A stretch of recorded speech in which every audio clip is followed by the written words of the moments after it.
Mbote na balandi ya émission tolikati na bonzambe ezali ngai wa bino la grande dame na lisusu liboso na bino mpona kopesa toli kati na bonzambe poto solola par rapport à la vie, par rapport à tout ce qui se passe na mokili oyo toza ya bato, mpona kosunga biso, mpona kosunga mabota par rapport à oyo tozo vivre enfin ke toyeba koma teske tokotambola. Nzambe apambola bino et lelo tokobeta lisolo to pe tokosolola to pe tokopesa toli par rapport ya makambo ekoleka na société, na communauté. Et mateya na ngai lelo na bengi yango to pe na pesi yango titre boniama. Oui, boniama. Na yebi ke certainement ta mosusu omituni me boniama susu na ndenge nini. Boniama susu elingi eloba nini, boniama susu likambo nini. Oui, boniama. Boniama bandeko eza le contraire ya bomoto. Moto akanisaka to pe a réfléchisaka. Malheureusement niama réfléchisaka te. Ata ba animaux domestiques oyo tobokolaka na bandako ya ndeko nanga, nyau mbwa akotikala nyama. Ata o edike ye me mukolo mususu akosala kaka boniama po aza nyama. Toza mikila poto toyebi koma teske mindele ba edikaka ba nyama des fois mbwa tout ça, mais toyoka ba dege belé. Oka mbwa batikaki na ndako na mwana ale bebe. Oka mukolo mususu mbwa tomboki abomi mukolo na ye. Pona nini? Parce que aza nyama. Mais par contre, mutu aza ba faculté on nzamba tie kati na ye ya ko réfléchir. Et ya koyeba ko sala malamu pe ya kotika mabe. Mais malheureusement lelo tozomona batu bakomi ko vivre lokola banyama. Oui, makomi ezolakisa biso trois sortes ya personnes. Na livre ya 1 Corinthiens. Bazolakisa biso, bazoloba na biso na tina ya homme spirituel, na tina ya homme charnel, et puis bazoloba na biso na tina homme animal. Qui est un homme animal? Un homme animal eza muto azangi Yesu. Moto akotambola na boniama, akosala makambo lokola nyama. Yango ndeko na nga, yo pesi na vino na Yesu te. Eza important. Opesa bomono na Yesu. Ona nini? Parce que soki Yesu avandi, okozala possédé te. Ya kosala makambo lokola nyama. Ozana contrôle, ozana maîtrise. Oza muto kobeta libaku to okoki kofote, mais ozana ba limite ya kosala ba makambo mususu. Ozana ba limite okende au-delà te. Pourquoi? Parce que molimo mosanto ana contrôle la vie na yo. Mais muto azangi Yesu ndeko na ngai. Aza muto akotambola lokola nyama. Yango to komona nyonso sauf rien na ba réseaux sociaux. Donc mituna mais qu'est-ce qui se passe? Bien aimé, il y a des fois na mituna quand même muto azosa biloko est-ce que ana baboti? Mais moi so sa mambo est-ce que ana mama na tata babota ye babimise na mokili? Pourtant ba omona biloko yo, mais ba milobelaka nini? Soni, pasi, na mawa, na mitema. Ndeko nango ozolanda ngai ya mwasi ya mobali. Fais très attention. Nzamba tio na mokili oyo pour glorifier ye. Nzamba tio na se na moi pour manifester gloire na ye malheureusement. Talo lengo kotambola. Talo lengo ko vivre. Lobi eba ke o rendre compte na mambo yo kosala. Bandeko boniama, certainement mituna mais mama linga koloba na biso su nini lelo par rapport à boniama. Oui, boniama.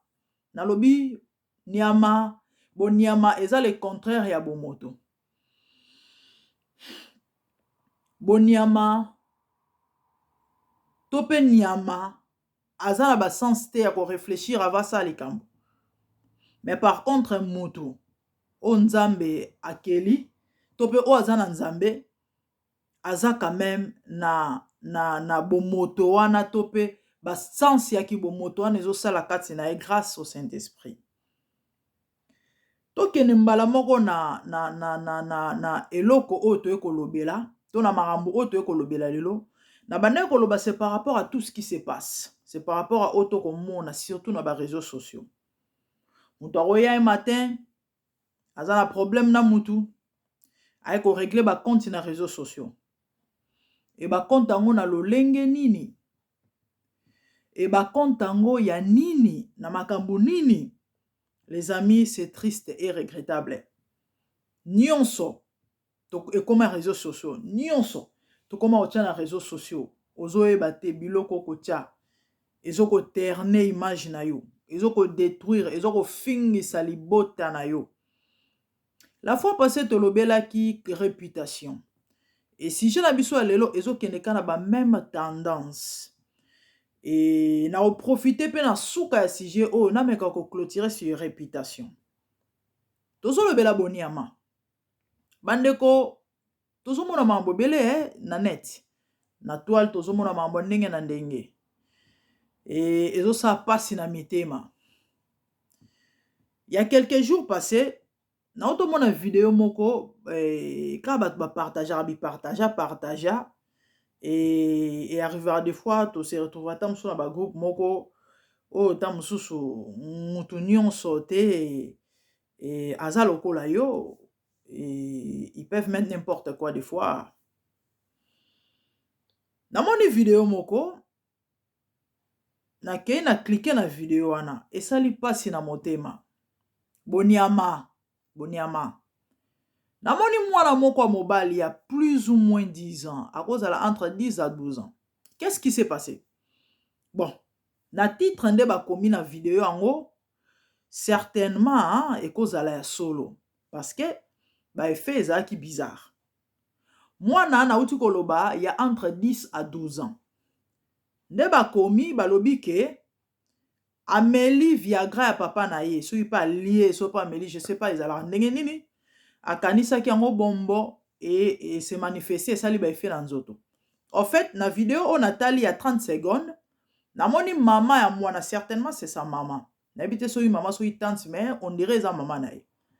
Maman bano parola mwana mafuta. Aote ko sukola mwana, azo parola mwana mafuta.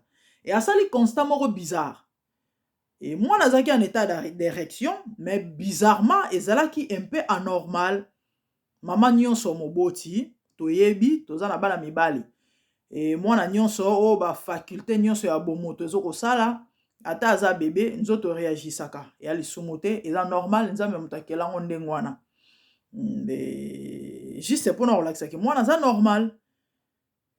Mais bizarrement maman sali constat o asalaka eza ndenge ezalaka penza te oh mais et déranger c'est tout à fait normal moboti nyonso il faut ça là et déranger. A parole moi ma futa moni que non ça ne va pas oh eza ma mususu. Et sali ke azui mwana abimisi libanda. Azoko expliquer bato bazaki libanda qu'est-ce qui s'est passé. Abi mais nazo parole ma futa nazo comprendre te et la maman s'inquiétait au fait s'inquiétait et pour azo meka ko maîtriser mwana azongisa makanisi en place en fait ça n'a rien à voir na makanisi mwana moke vous voyez un peu ako kanisa mambo ya sexe et puis voilà surtout âge azaki nango. Le pauvre petit, malheureusement, azo sekanaye, aza na mwana moke. Abi mais azo expliquer bat bazaki wana et jusqu'au point azu kilota mwana kiti ici. Pour expliquer bandeko bazaki wana bizarrement une personne qui était là parmi bato bazaki wana azu caméra lelo koma nyonso selfie, nyonso vidéo. Abandi ko filmer mwana ya bato s'il vous plaît. Et maman à l'insu de la mère, maman bandeko yebate. Mutu moko azali pembe nazoka mutu moko na background azoloba et tala songo azoko ko filmer azoko filmer et la maman dira à la personne ko publier moi na teza makambo soni maman yebite mais malheureusement ndeko wana a publié vidéo. Les amis imaginez un peu, imaginez moi na bato moke entre 10 à 12 ans bazui vidéo na ya bolumbu bazui batie yango na net. Boniama. Une telle personne, Moutou, n'a évité, s'il faut dire quoi. Et vraiment, les gens doivent se repentir. Et n'a évité, s'il faut, na lobanini. En fait, bilon mususu, ezakutu marambo nzambete. Éducation, ezapena kati, hein, parce qu'une personne bien éduquée, en tout cas, à cause de moi, ba retenir. Et non seulement ça, tozo le bela boniama, effectivement, eza boniama. Na Europe, biso batovandi na poto to ebi eza infraction, hein. Ouais, eza infraction, en tout cas, ceux qui va fundi, tu auras des très sérieux problèmes. Et même na yo mokolo mwana ngo tu as des risques, bako botolo mwana, tope bana, social rosala, ako koma involve na famille na yo, ako koma involve na ndaku na yo, na vie na yo, ako mal à l'aise parce que eza contre loi ya bana, contre loi comment on appelle ça, child protection. Comment mwana ko exposer mwana boye réseaux sociaux na mambo belé, on peut détruire la vie de l'enfant na bato mabe, na bato misala mabe, na bato mitema mabe. Et j'ai pris que le Seigneur épargne cet enfant vraiment, c'est triste, boniama. Azui mwana bato filmer ye, azui atie na net bandeko. Comment mutaroza motema mabeti na niveau. Et je ne sais pas certainement maman na royo kango parce qu'ils a vidéo etamboli. Tu as vu vitesse à réseaux sociaux, na espace à seconde et là ko salema awa wa partager tu et sili au perdre contrôle nango et comme les États-Unis et comme partout comme partout comme partout. Boniama bandeko lelo oyo nyonso koma réseaux sociaux. Il y a quelques semaines passées na moni vidéo ndeko mwasi moko bandeko nanga esa pasi esa pasi meto sani.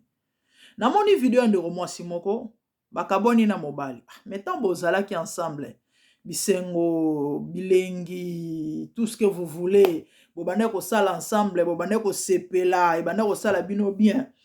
Et après bokabwani, bon, c'est normal et komaka ezalaka parce que bavandi mabe kokota. Mais quand même, hein, tozala quand même batu, tozala batu, tozala batu. Mutu ko finga mobali tope soi-disant ex na ye na réseaux sociaux. Ouf! A fingi otobenga mamba salité. Ya mawana ya pasi eza nini? A fingi nzoto ya mama muninga. A fingi famille mobimba. A fingi na banoko. Metango bolingana mi mama azalaki te, yete mutu atindaki bino. Noko azalaki te, yete mutu atindaki bino. Siko bobebani, bo résoudre ba problème na bino na ndenge na bino, il faut y en net. Il faut y en réseaux sociaux. Au fingi mutu donc en fait il y a ces mots OK. Donc il y a pas moyen ya ko répéter en hauteur au lobango parce que c'est scandaleux. Fingi nzoto mobali, au fingi nzoto ya je me suis posé la question. Ndeko mwasi o abotami na mama, abotami na mwasi. O ya zo finga. Si ça verrait que leki na ye, to ya na ya mobali. Abebani pe na mwasi na ye. To likango, tout ce que vous voulez. Et que mwasi wana, aye na net, to na réseaux sociaux. Aya ko finga nzoto ya mama na ye. De ya mama ya ndeko na ya mobali. Donc ce qui fait que a fingi mama na ye mwana mwasi wana. Est-ce ka ozana esengo? A osepela. A obeta maboko. Parce que ça maman na ye. Voyez un peu. Donc tozolo ba boniama. Boniama. Bako sala makambo sans réfléchir. Niamaka mutu a raisonnera te. Mutu. Na logique ndenzamba kelela mutu. Il faut mutu. Bon moto e sala. Mais lelo bandeko toko mona bon moto e koufi. L'immoralité. Morale eza soute. Basansa bato eza soute. 15 ans, 20 ans passé, mamambo ezalaka te, mabe ezalaka nango. Mais il y a ces choses-là où ezo leka lelo, kala mamambo ne ezalaka te. Bandeko na ngai, un moment dans la vie, faut vendre ko salaka au vendre sala introspection, o me ko tala simo tali paraprise, o tali bisiko komi, o tali bisiko ko kende. Aux temps qu'on analyser, qu'on réfléchir par rapport à tout ce qui se passe dans la société, dans la communauté, dans le monde. Vous voyez? Et normalement, il y a de ces réalités-là, il faut être à mutu. Il y a de ces réalités-là, il faut et sa mutu mituna, et sa pe mutu biyano, o mituna me, eloko boy poanine, eloko boy poanine, eloko boy poanine, eloko boy poanine. Mais bien aimé, ezaba bilembo ya tango asuka. Et tant okomona bilembo ya tango asuka esengeli osanini. Makomi oloba que celui qui lit fasse attention. Elingi loba nini? Zala prudent. parce que mwana na moto akoya anytime ata soki lelo yesu ayete liwa eko surprendre yo. Et après ta mort, parce que quand la mort c'est la fin, so liwa sili ya omona bato musu bagenda plus loin komi boma. Pourquoi? Parce que biki ana kufa na ngaka na kepema. Non non non non non non. Mutu o atie fin na vie na ye volontairement sans que ezala nzambe akenda kopema te. Mutu atindio na mokili eza mama na yo te, eza tata na yo te. Bazaka bagarant, bazaka bato nzambe alekelaki epa na bango po yo exister, ok? Donc ndengo vivaka wana ovivaka ozalaka yangani ya nzambe. Peu importe o bato bakokanisa bakoloba bakomona to modèle yo moko mimonela non, olinga te, eza bongo, c'est Dieu qui t'a créé. Et ton existence là c'est pour Dieu. Eza pona yo te, eza pona bato te. Donc tu dois vivre conforme à la volonté de Dieu. Tu dois te rassurer que nazo glorifier nzambe na onga na kosala. Vous voyez? Parce que au rendre ba compte ya maambu oyo yo zo sala wana. O exister non na mokilo eza hasard te. Batinda yo te po ya kosala oyo zo sepela kosala. Olali na tongo la muki yo ko finga bato. Olali na tongo la muki yo sepeli longo la bilambo tika la mutaka na caméra. Olali na tongo la muki oko rendre ba compte et oko loba nini. Tozo lobela boniama. Bandeko lelo oyo ba expert na ba injure na ba insulte et bato buzoba ba bêtiser ba komi pe ba donneur de leçons. Et ba leçon le sukaka na ba mamu na bango buzoba te.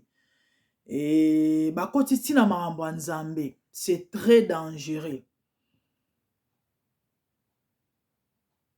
Boza ko désorienter bato. Oza mutu balandaka yo. Oza mutu sala ba vie. Wa mutu bato balingako, wa mutu bato basepela no. Na mamu na yo oyo salaka. OK? Osepela, oza à l'aise, tu es dans ta peau, ya osala oyo salaka. Il y a aussi des gens qui te précisent. Gloire à Dieu. Muna mutu na makambu na ye. Mais il faut faire très attention. Ko sangisa bisangisa sangisa te. Oza spécialiste na buzoba, tikala na buzoba. Vous voyez? Et il y a quelques jours passé, toi le belaboniama. Dans mon vidéo, moi, ils ont défilé, circulé, ba beteli yango maboko. La plupart ya bato bando supportant, ouais, ba supporter o bande ko ganga ils ont plus bana mibali. Ils ont plus ba papa. Pourquoi? Parce que bazo ko encourager bango na marambo mabe. Et comme ils aiment ça, bako sepela, bazo beta maboko, balobi mwasi ya mayele. Et pourtant mwasi o bande ko loba c'est une femme insensée. La Bible nous parle de deux sortes de femmes. Une femme sage et une femme insensée. La femme sage, c'est celle qui bâtit sa maison. Mais l'insensée la renverse, dit la Bible, de ses propres mains. Une femme insensée, que moi j'ai appelée la reine de la bêtise. Azako loba, alobi boye, mobali, azala pona basi ebele. Moi si nazala pona mobali moko, ekomami wapi. Ekomami wapi. Ba papa babeti maboko, balobi babenge mwasi ya mayele. Alobi tolo ya mobali ezala pona basi ebele. Tolo mwasi ezala pona mobali moko. Batu basepeli bagangi balobi mwasi ya mayele. Oh, c'est une femme insensée. Bandeko ea conseil oyo eko bomisa milimo déjà esalaka ba dégâts. Les amis, tous à la réaliste na bandeko loba, il y a de ces choses là, il faut toujours attendre vandi, toujours réfléchir, OK? D'accord. Avant de Bible, to cha mupanzi. Muto akeli muto nzambe, n'est-ce pas? Muto akeli libala nzambe, n'est-ce pas? Makomi ezoloba na livre à Corinthiens que le mariage, que le lit conjugal soit exempté de toute souillure. OK? Tangu nzambe akeli Adam, soki nzambe na bonzambe na ya mona ke mwasi moko ozala insuffisant pour na Adam, alinga kelele 2 3 4 5. Mais net sa mona ke mwasi moko nde sengela ipona yango akela ke mwasi moko. Mibeko leta oto monaka, est-ce que batu bayebaka ke 90% ya mibeko ya l'État bazwango na Bible. Est-ce que les gens savent ça? Si l'infidélité est qui permis, na tozwango na cas général, hein, et moi si oyo abalani légalement na mobali na ye, to mobali abalani légalement na mwasi na ye, soki moko a triché moninga eke bake ko funda ezala infraction, n'est-ce pas? Et soki ezalaki normal, est-ce que balinga ba condamner lango batu to ba kangela ngo batu? Wana l'état to tiki na mamba nzambe, wana l'état. Voyez un peu, place tozo bomo na kenon mito bato eza komi na ba problème boniama. Bandeko, OK, tozo l'état to tche mupandi. Si l'infidélité était bonne, soki ko zwa ko tricher to ko tromper moninga boto lobela mibali parce que bango nde balobi bapesi bango permission nzela eza bien eza normal. Soki mobali sengela azala basi 3 4 5 6 ezaki malamu. Pona nini lelo o ba retomber to pe ba conséquences néfastes eza ya makasi. Parce que soki ezalaki bien normalement la vie ezala normal, azala basi 3 4 5 normal. Mais tout le monde a ba dégâts marambo o et ça la peso continuer ko sala. Place au monde que batu mitu ezo sala malamu te. Mitu a batu eko sala malamu te. Bandeko, il y a des femmes qui sont mortes. Azu chance au monde a bana ne ba kola te. Akufi na pasi na motema na kolela na ba regret. Bana na eba tikali ba orphelin. Toyebi mwana azala kaka aboko maka malamu na maboko mama na ye. À 80%, nous savons que ça bon mto contredire ngazate. Même les hommes le savent. Maman akei atiki bana mike. Bana ba kolita mususu vie baby eh. Pona nini? Parce que papa na kindumba na bilinga linga na bibeta beta puisque il faut mobala azala na mibasi 3 4 5 ayena maladi na ndako. Mama zu yango ezaka ba innocent de ba victime et akufi avant atiki bana. Soki ezaki mama malamu babilo wana ninge ko matin. Tomona combien pe tomona combien infidélité et ko kabola ba foyer. Tomona pe tomona combien infidélité. Mobala zaki na mwasa ke zo mwasa mibale to ya misato comme vous voulez et que ekotisi jalousie na famille na ba famille na mabota batu bako bomana. Toyoka ba masolo toyoka ka mwasi acheli mobali poison, mwasi acheli mbanda poison, mwasi acheli mwana mbanda poison, mwasi abomisi mwana mbanda, mwasi anyokoli mwana mbanda, ainsi de suite. Vraiment, est-ce que tozo réfléchir? Boniama, oui, on n'a plus le temps de réfléchir. Tozo zo sous temps ya ko analyser ba fete ya makambo. Pona nini kozanga Yesu, kozanga Nzambe. Yango moni mon frère ma sœur, esengeli na muto ayeba Nzambe. Esengeli na muto abongola motema parce que lorsqu'on donne sa vie à Christ, yende muto akomi maître. Oyo zo sala, yende muto akokamba yo par le Saint-Esprit. Vous savez, soki Nzambe a utilisé yo te, vouloir ou pas, olingo lingate, kuna kutu volonté zalaka te le diable va t'imposer des choses. Et c'est ce que nous sommes en train de voir. Boniama. Pona nini. Satan a eu contrôle ya ba vie à batu. A possédé batu. Pourquoi? Parce que batu bazangi Yesu. Parce que lorsqu'on n'a pas Christ, on est sans protection. On est sans protection. Diable a kota osala o alingi na vie na yo. Muto bundelo azate muto kote lo azate o résister yete. Parce que aza puissant. Muto kosa yote. Et il y a que Jésus qui est le tout puissant. Donc quand tu as Christ, on a préservé na ba mambo belé ya mabe yango munde ko na ngai tangu yango ya kokima na makolo Nzambe makomi ezolo ba racheter le temps car les jours sont mauvais. So bozo tala mambo ko leka na mokili o bandeko na mikolo ekoya moi je me suis toujours posé la question en disant dans 5 10 15 années qui viennent mokili ozandeni parce que mambo to ko mona lelo mais c'est franchement inexplicable na ebité. inconcevable. C'est grave, bandeko nanga, eza terrible, eza vraiment somo, eza mabe makasi. Sikoyo, mabe ezoko s'accroître, ezoko kola, ezoko bakama. Bozolala, bozola mukama ambwa sike ezo bima. Bozolala, bozola mukama kambwa mabe ezo bima. Bozola muka, ainsi de suite, ainsi de suite. En fait, conseil nga na kopesa na bandeko o ba supportera ba telle bêtise, to bandeko ba sala ba mambwa boy parce que ba se ebele. À chacun son dada, ok? Bakino baloba moto na miel na ye. Oza molobeli. Ya masolo ambetu, beta masolo ambetu. Oza la maîtrise nango, tu le fais aussi bien.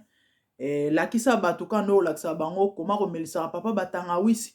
Poza la makasi, et les sumuté à ma bête. Mais quand na mambo nzambete, tu risques d'avoir de très sérieux problèmes. Pourquoi? Parce que Bible zolo ba muta kolongola. Alakela mama be, muto pa kobakisa, alakela mama be. Oyo zoloba, ozote bat bayoka ko bat balanda, ils vont pratiquer ça. Et lobby, ba conséquences, to ba dégâts, nzamba rotuna yo. Nzamba zoloba na Ezekiel na tio sentinelle. Sori na ebisi yo ke méchant okufa loba na ye. Soro lobi na ye te. Makila na ye likolo na yo. De même, soro lobi na ye. Eke ayo kite. Yo ko préserver âme na yo. Ya akufa na masumu na ye. Bandeko, makambo tozo loba. Makambo tozo sala. Yango nde mutu kosambisa biso lobi. Yo teaki bato masumu. Oteaki bato buzoba. Oteaki bato maamba malamu te. E bato bake basali yango. Lobi bareto. Nzamba kotuna yo. Nzamba kotuna yo. Sala oyo salaka. Osala yango malamu. Eza likabozo epa na nzambe. Parce que Bible zoloba. Ekopesa mela mutu kaka. En fait, o mutu azanango. Ezara opesa melie epa na tata. Tope likolo. Donc c'est un don que tu as reçu. Et ya ozana connaissance ya maambo yo yebi wana. Lobelara ngo ezo sunga ezo ede. Mais maambo o ya yote kokota te. Maambo o ya yote ko salate. Même moi qui vous parle. Et nazana na monopole te. Ya likambo songolo to pakala. La Bible dit nous connaissons en partie. Na osala effort na kwen na ngande bato mangala balobaka na oyo nzambe na grâce onga na zui na o nzambe apesi ngai na eba kosalela yango. Voyez?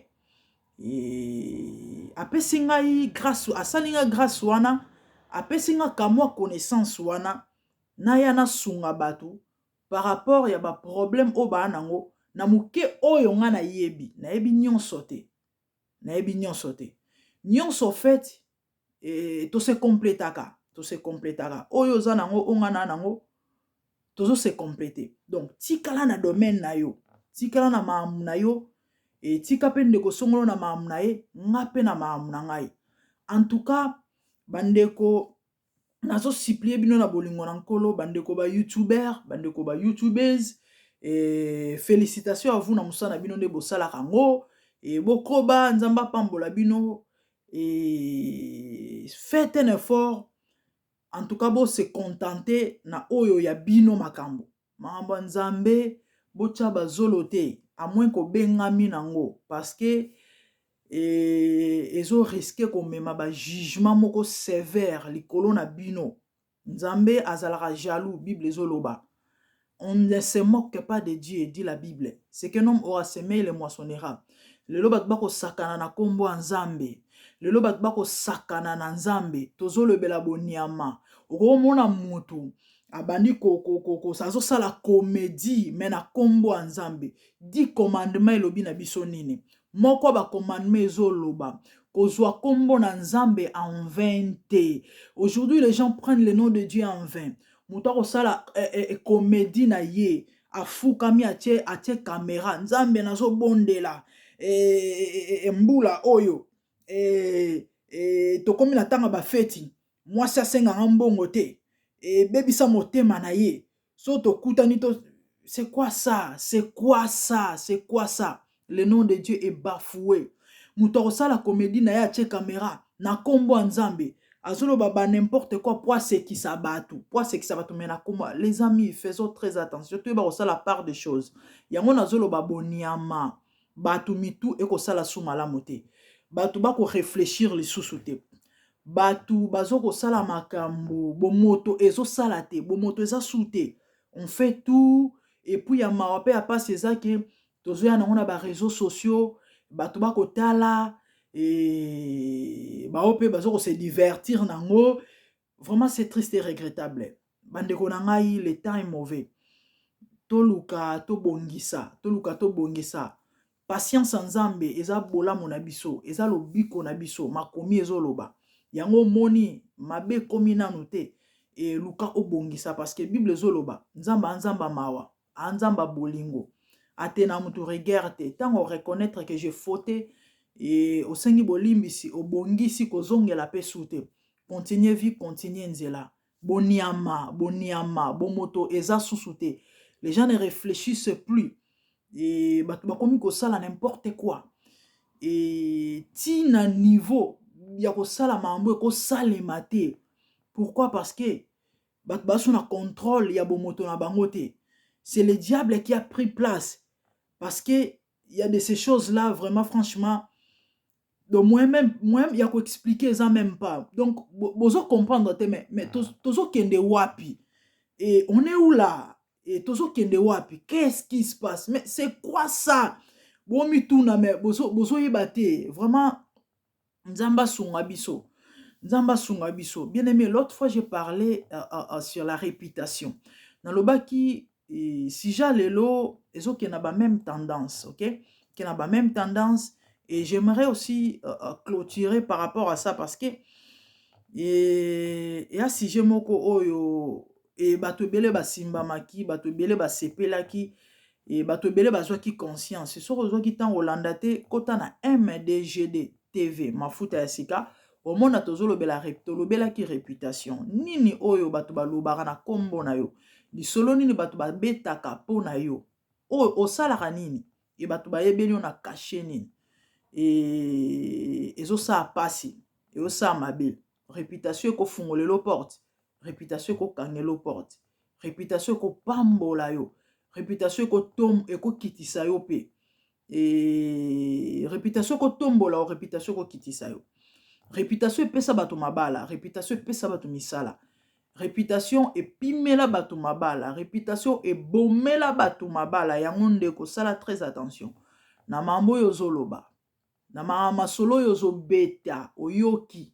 o vérifier te o komisi yango ya yo obandi kotambusa kombo ya mwana bato obandi kotambusa kombo ya mwana bato vie ya moto ebebi likolo ya réputation naloba ye réputation bible zoloba biso na Ecclésiaste 7:1 que une bonne réputation vaut mieux que les bons parfums parfum so ina tiango awa moto aza musika surtout so eza solo makasi avant même akoma aroyoka ngo eza ndemo na réputation avant même okoma quelque part bato si bayoka sango na avant bato kutu bamona yo te merci bayoka sango na yo que mwana mwasi wana que mwana mobali wana c'est ça avec la réputation et lelo o bato bako sakana na réputation en faisant du n'importe quoi aroya na caméra et tellement YouTube eza ofele et azana wifi na ndaku azo se permettre de tout ako sala histoire monter de toutes pièces to ba pese lisola lokuta kapona ko salir mutu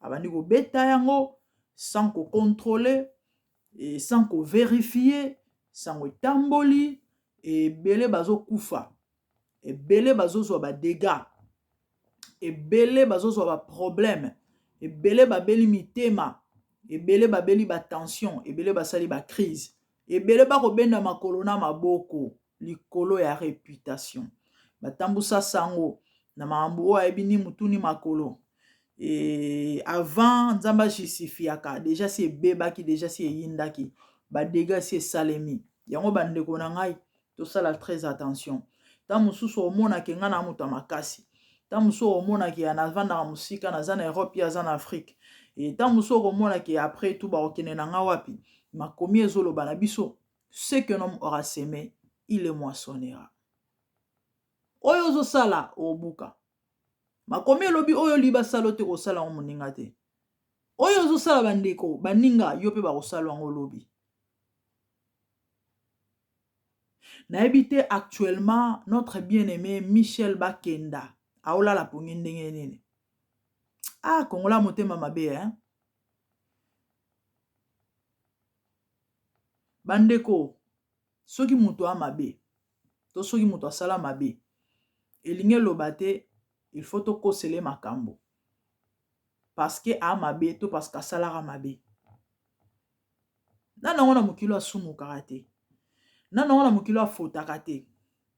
Nana wana mokili oyo akotombola mosape alobake ye depuis exista abeta libaku te to asala mabe te. Période ya makambo ya Eliana na passer na biso toyebi chantre mukomsusu en passant période wana je me rappelle je reconnais nazoyeba nazoleka na en passant na Facebook quand nde to zala oza na Facebook ozo scroll down tout ça na komona texte moko na yebite na benga ngo nini article je sais pas confession na yebite ya ndeko Michel Bakenda. Imaginez makambo ndeko Eliane eleki ça fait combien de temps siko? Ba 2 ans plus ou moins 2 ans. Namoni lo moko ya masolo oyo ezobetama lelo les réseaux sociaux ningani comment ba osala ba émission na kombo Michel Bakenda soi-disant asali ba confession auti ko tubela ba sumu na ba kisi ya maambo asala ba pa hey namona texte moko exactement o bazoloba lisolo ba obeta lelo oyo et même texte ba komi que je regrette tout ça j'ai servi le Seigneur et tout 2018 et puis après na convié ba bozua ya pasteur Moïse. C'est comme ça tant on a kene kuna yena Eric Mandala ba initié nga no occultisme et tout ça ba bisinga na bimala batama boma 2 ans passés nga na tanga ke loko na 2 ans passés na Facebook to ebite mutuni na asala ki yango to ebite 2 ans à part yango na mona écoute ya ndeko MG30 même à peu près même bandenge moko ba même tendance que mes sœurs MG30 asali confession atangi bakomba mibala bimana bango atangi pasteur Moïse atangi frère Michel Bakenda atangi pasteur Mike le Congolais na tangango na Facebook nga 2 ans passés na ebité elo nini leki na ebité elo nini salemi lelo oyo mutu moko asali voice wana ezaki bakomaki mais mutu sko asali voice asali audio po abeta lisolo wana ke frère Michel awuti kotubela et ya mawa ezake batu bazui yango basaleli yango ba émission avec ceux qui se disent serviteurs de Dieu soi-disant basaleli yango ba émission namonaki yango et pa ndeko ifonge babatu misusu basaleli yango ba analyse baye babebisi pe bilongi bazo kotanga Bible et il paraîtrait le père biologique du frère est vivant papa na ye ndeto yoki azana bomoi mais kuna balobi ke a sacrifier tata na ye na lisolo bazo beta kalekisa tata na ye papa na kufa ye muta bomai soit disant ye mo muta loba donc eza mawa eza pasi réputation boniama mambat bazo sala na ebité est-ce que bazo réaliser ba dégâts ya ba makambo bango ba osala. Mes frères et sœurs, laissez-moi vous dire makomi zoloba na livre en Matthieu 12 na verset 36 que dans les derniers jours batu bako rendre compte ya ba parole nyonso et ya buzoba oyo ba profera na verset 37 balobi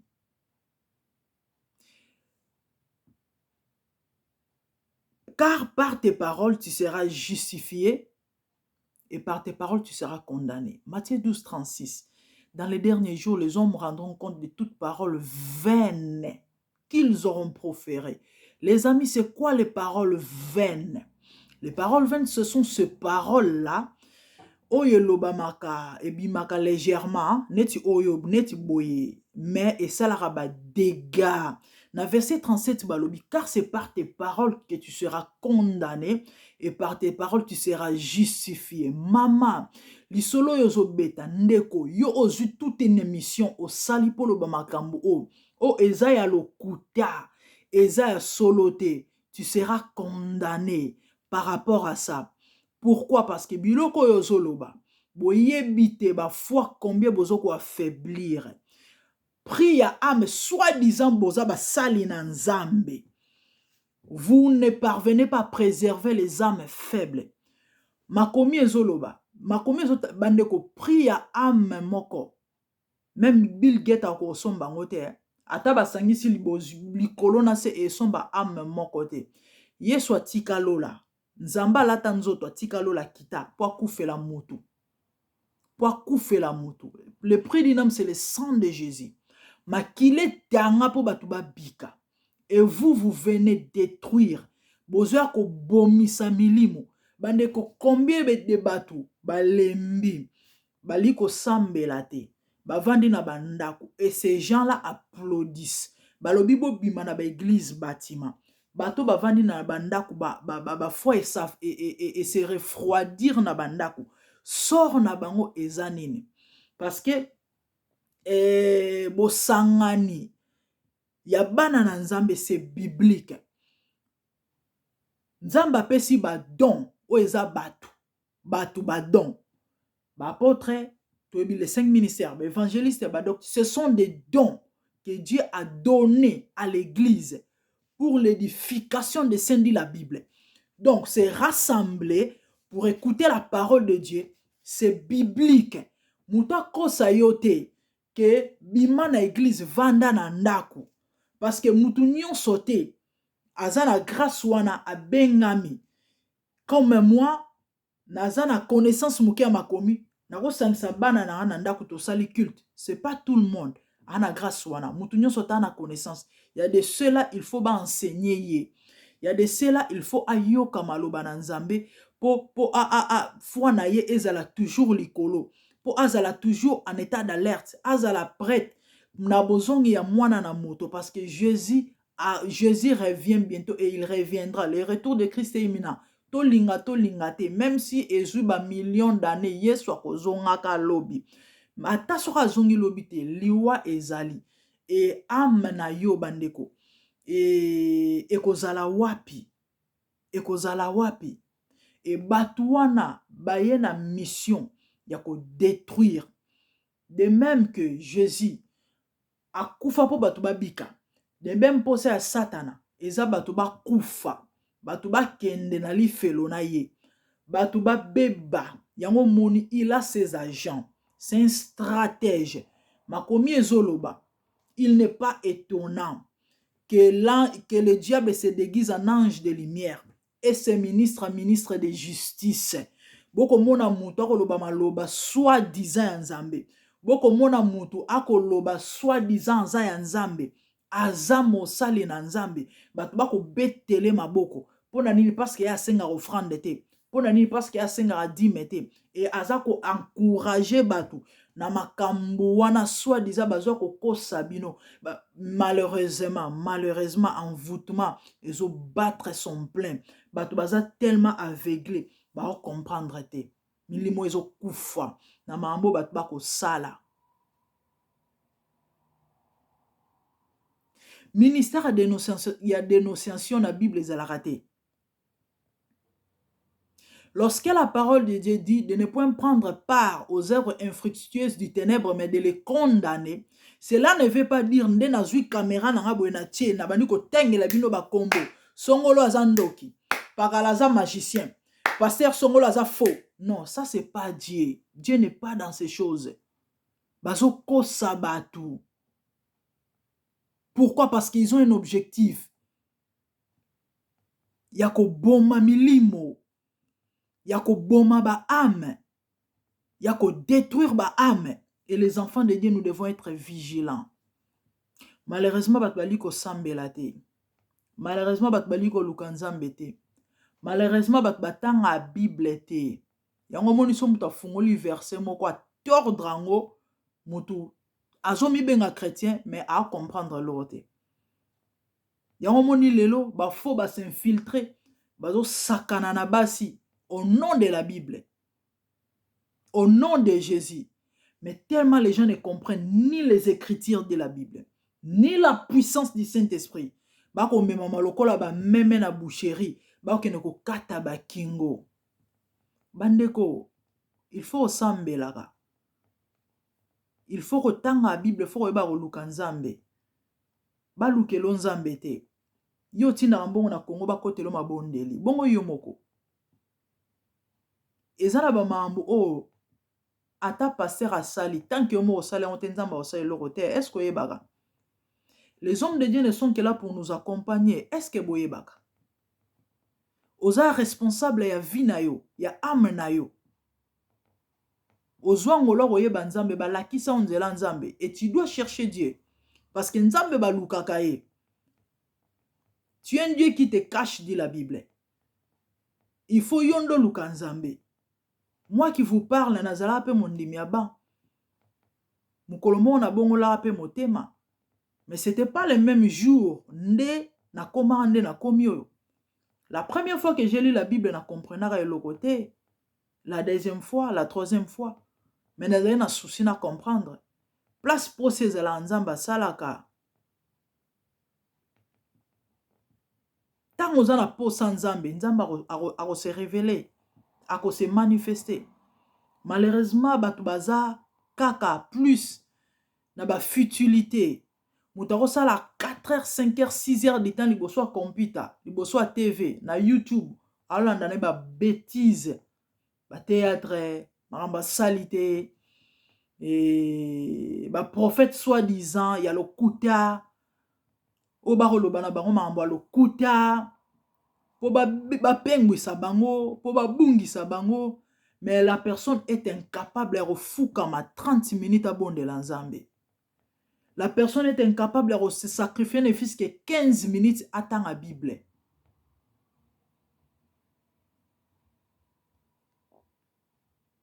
Bandeko, ma komi na nzambe, tope Bible. Ndezo talisa biso lo lenge ya nzambo tozo salela. Pe lo lenge nini sengeli to tambola. Nga benga au code de la route. Okoki jamais ko kumba mutuka. Sans que oyeba code de la route. O sala accident o kufa. Siko yo lo ba wa mwana nzambe. Bible otanga ate. Oyeba ba principe nzambe ndene. La prophétie par excellence c'est la parole de Dieu. Ba prophétie lo coutable lo o ba prophète ba boti lo kola maebo. Eh Congo Tala ebele bo mona wana. Ba ya cop na YouTube. Makomi ezoloba scandale ekoya. Mais mana mutaozala sujet à scandale. Il y a pas mal de choses que nous connaissons, nous savons par rapport à Batouana. Mais on ne peut pas venir devant la caméra avec des preuves. Avec des preuves, s'il vous plaît. Les actes de révélation pour nous non avec des preuves. Mais on ne peut pas venir devant la caméra tala songola sali tala paralazala tala. Pourquoi? Pour na amenayo.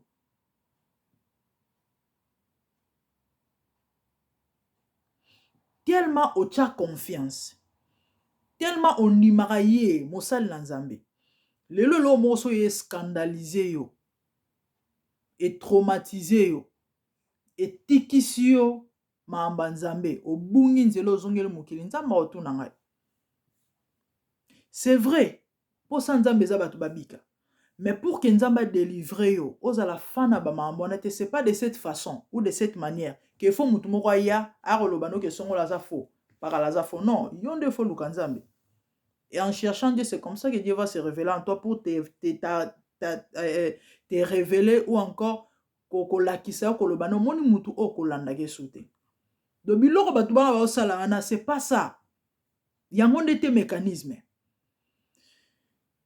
na mikolo ezoya bandeko parmi basujet oyo tobongisi na olobela sur bafausse doctrine na bafausse prophétie oyo alokuta bato bakobetela na bayoutube wana bato bazokoyoka bango bakobetela bango mabo batémoignage alokuta okatala bavie bato baotemaka nzambe maloba nzambe na ndenge solo malheureusement bato balandaka te makomi oloba na ntango ya suka les hommes auront la démangeaison ya koyoka makambo ekosepelisa bango eno ya makambo na nzambe bonyama tozolobela bonyama tozolobela réputation lelo mito bato kosala so malamu te bomoto eza suna esika te bato bako réfléchir lokola bato te bato au fait bazo réfléchir kutu su te tellement il faut bamona ye tellement il faut balanda ye tellement il faut batala ye aye ko s'exposer en rencontrant n'importe quoi makambo ya soni makambo ya mawa makambo ya pasi ya mabe oyo ekolobama te oyo ekobetama te oyo ekosalema te kapwani ifo bayoka ye balanda ye star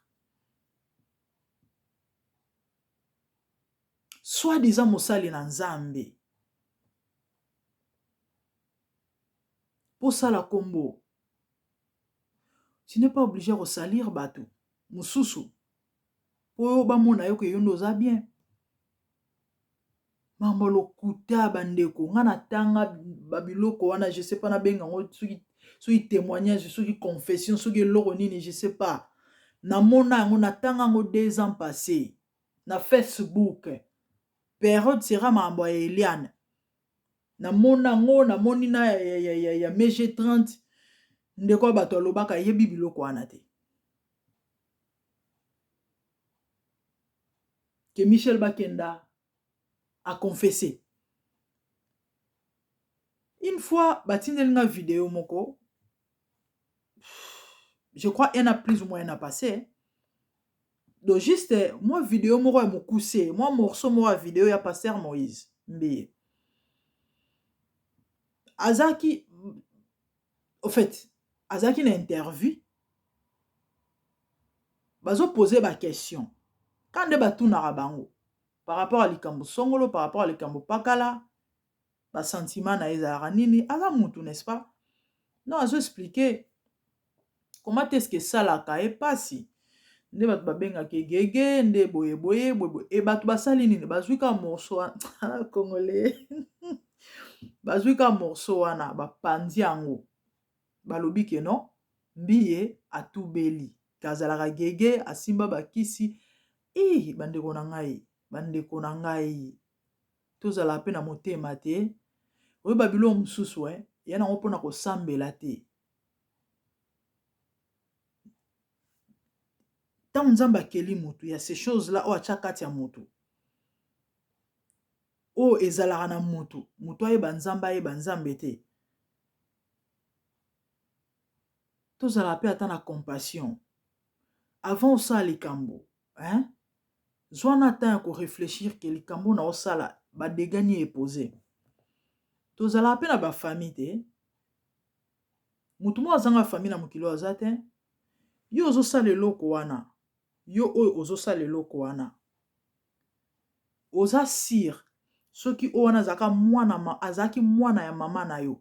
Ata so bozo partager ba opinion moko te, bozo partager religion moko te. To mona na famille moko oka muso a musulman, muso a chrétien. Est-ce que fois inande ko na ye po azak musulman to po azak chrétien? Sikoyo soki mwana mama na yo yo sala maambo. Soki mwana mama na yo nde muto a victime to muto asalaki soi-disant mabe wana oza siro ya liboso caméra otanda ye modèle ozo tanda ye wana to sambwisa ye modèle ozo sambwisa ye wana oza sir mais to sala ngo ka pa bato mususu to sala ngo ka pa bato mususu yo ozo panza ba video ya bolumbu ya ndeko songolo to ya tata songo oza sur so ezali tata na yo to so ezalaki ndeko na ngo panza bolumbu wana ongo sala ngo te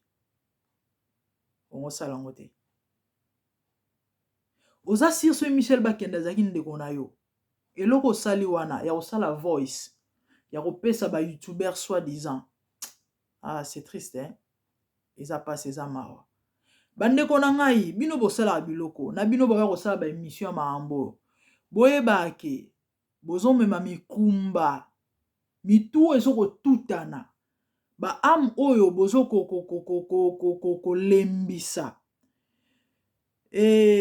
baza ba ame nkolo enzamba otuna bino. Tout ce qu'un homme aura semé, dit la Bible, il le moissonnera. Ça peut prendre du temps. Ça peut prendre du temps. Mais croyez-moi, au buka, na oyo sala. Makomi zoloba, nzamba tenaka innocent pour coupable te, ni coupable pour innocent. Oyo sala, d'une manière ou d'une autre, tôt ou tard, au bukango.